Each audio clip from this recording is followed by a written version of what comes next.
नमस्कार दोस्तों, जैसे कि आप देख सकते हैं यूएस और ईरान में वॉर फिर से शुरू हो चुकी है। कल ट्रंप ने ईरान पर हमला किया, एयर स्ट्राइक्स करी और उन्होंने उसका कारण ये बताया क्योंकि ईरान ने 3 शिप्स पे हमला किया जो स्ट्रेट ऑफ हॉर्मुज से निकल रही थी। आइए आगे देखते हैं। तो ये है स्ट्रेट ऑफ हॉर्मुज। बीते कुछ दिनों में, कुछ महीनों में आपने ये चित्र बहुत बार देखा होगा। तो ये स्ट्रेट ऑफ हॉर्मुज है और इसके जस्ट ऊपर आप देख सकते हैं ईरान। तो ईरान का पूरा कंट्रोल रहता है स्ट्रेट ऑफ हॉर्मुज पे। ये एक मेजर इंटरनेशनल ट्रेड रूट है। यहाँ से बहुत सारा ऑयल्स और बहुत सारा जो ट्रेड है वो यहाँ से होता है। तो जब ईरान और यूएस का वॉर स्टार्ट हुई तो ईरान ने इस स्ट्रेट ऑफ हॉर्मुज को बंद कर दिया था।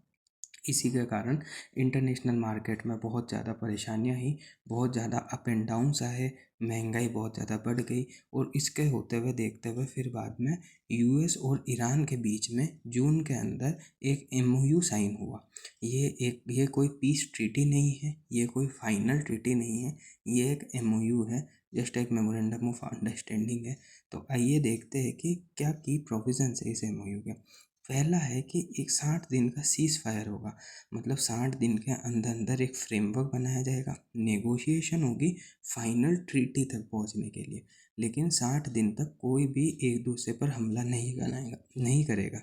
लेकिन आप देख सकते हैं कि ऐसा कुछ फॉलो हो नहीं रहा है और फिर से हमले स्टार्ट हो चुके हैं।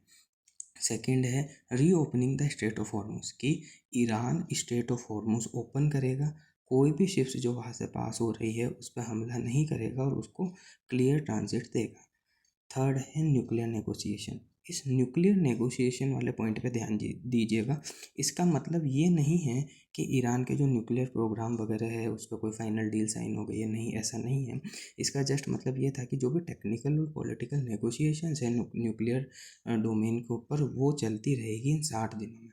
चौथा पॉइंट है कि जो यूएसए ने सेंक्शंस लगाए थे बहुत सारे ईरान के ऊपर, अब वो उनको टेम्परेली रिलीफ देगा, उनको कम करेगा ताकि ईरान की भी फाइनेंशियल कंडीशन ईज डाउन हो सके। और पांचवा पॉइंट है कि जो डिप्लोमेटिक टॉक्स है वो दोनों कंट्रीज़ के बीच में चलती रहेगी इन 60 दिनों के अंदर। लेकिन ऐसा कुछ हुआ नहीं, ये एमओयू मतलब कुछ आगे हुआ नहीं इस पर काम। और यूएस ने बोल दिया है कि seize fire is over. United states ने ईरान पर हमला किया और उसने बोल दिया कि अब सीज़ फायर से मैं बाहर हूँ, सीज़ फायर ओवर हो चुका है। उसका कारण यूएस बताता है कि ईरान ने 3 शिप्स पर हमले किए हैं स्ट्रेट ऑफ हॉर्मुज से निकलते हुए। यूएस ने ये भी बोला है कि उसने और भी डिसीजंस है कि वो और ज़्यादा स्ट्राइक करेंगे। और इसी से अपन को कुछ एक्सप्लोजन्स भी देखने को मिलते हैं, जैसे कि बुशेर में और बंदर अब्बास एंड सिरिक में। यहाँ पे ईरान में स्ट्राइक करी है यूएस ने। इसी के रिटेलिएशन में ईरान के रिवोल्यूशनरी गार्ड ने बोला है कि उन्होंने भी जो मिलिट्री बेसेस है यूएस के कुवैत और बहरीन में, उनको टारगेट किया है। यूएस ने फिर और बोला है कि अब कंडीशंस और भी ज़्यादा वर्स हो जाएगी इफ़ ईरान उनकी बात नहीं मानेगा तो। और जो सीज़ फायर है वो तो कम्प्लीटली अब ओवर हो चुका है। इसी के रेस्पॉन्स में ईरान ने बोला है कि स्ट्रेट ओपन होगी, लेकिन सिर्फ और सिर्फ ईरानियन अरेंजमेंट्स के ऊपर, अमेरिकन थ्रेट्स या अमेरिकन दबाव के ऊपर नहीं होगी। आपके इस वीडियो देखने के लिए बहुत बहुत धन्यवाद। आपको अगर ये वीडियो अच्छी लगी हो तो please like, share and subscribe. Thank you.